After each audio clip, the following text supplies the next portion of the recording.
dark. We closed our eyes and endured it. The whirlwind lasted a long time, but it passed.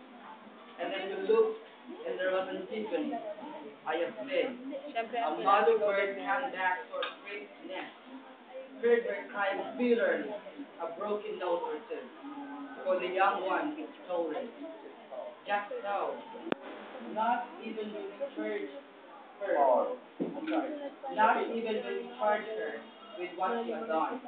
She died nothing. She denied nothing. Sabi ko, Mak, ikaw sumulat niyan. Tapos nabasa nila mama hanggang sa, inaasar na siya. Tapos ewan ko talagang iniyakan niya yung babae. Ganun, ewan ko, first girlfriend niya yun. Tapos, ewan ko, hindi ko lang alam. Ano ba masasabi mo doon? Well, ako kasi, kada magkaka-girlfriend yung kapatid ko, lalaitin ko talaga kahit sa mga pinsang ko, gano'n. Ewan ko, ba't ako gano'n?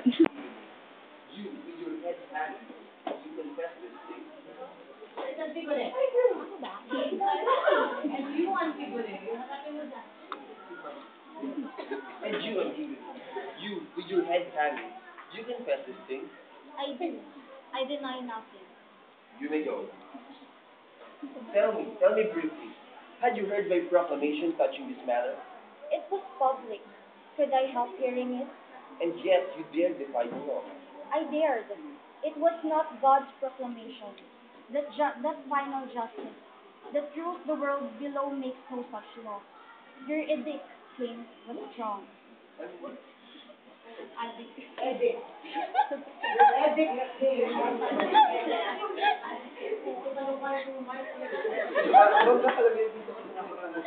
Adik daw. Adik ka daw. But all your strength is weakness itself again. The immortal and recorded laws of God. They are not merely now, they were and shall be. Operative forever beyond man and earth. I knew I must die, even without your decree. I am only mortal, and if I must die, now, before it is my time to die. Surely this is no hardship. Can no one, living as I live, with evil all about me, think death less than a friend?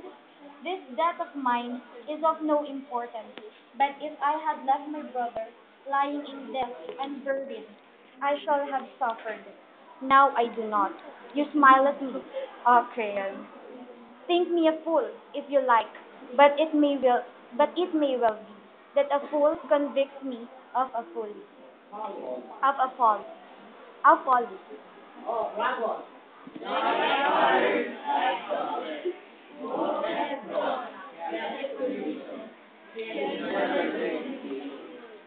She has much to learn.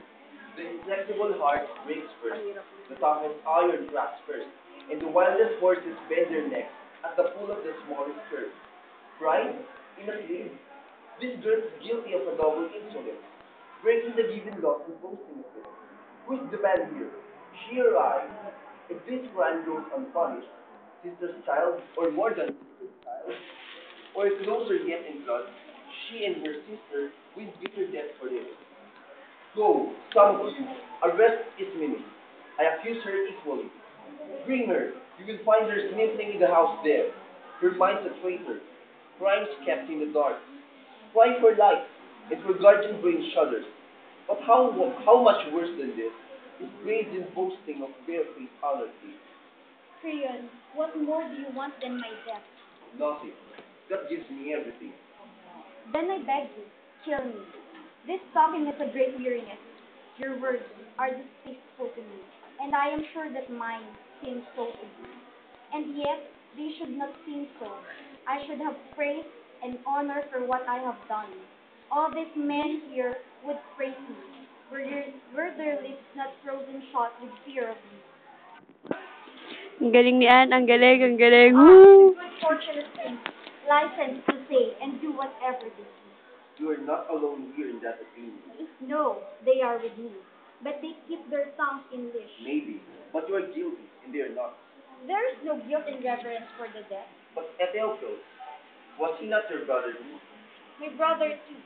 And you insult his memory, The right? dead man. The dead man would not say that I insulted He would. For you honor a traitor as much as him. his own brother, traitor or not, and equal in blood. He made war on his country, and Theophilus defended it. Nevertheless, there are honors due all the dead. But not the same for the wicked as for the just. Oh, Crayon, Crayon, we should have asked him say what the gods call the wicked. An enemy is an enemy, even dead. It is my nature. It is my nature to join in love, not hate. Go join them. Then, if you must have your love, find it in hell. In hell.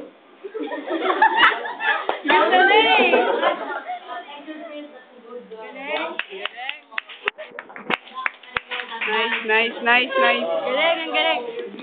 Ann, congratulations, Ann. Ann, congratulations. Ann, pansinin mo ako, congratulations. Galing mo. Pakibidyoan po si Ann. Anong sabi mo? Ang pangit mo, Dayan. Oo, ang ganda mo, Ruth eh.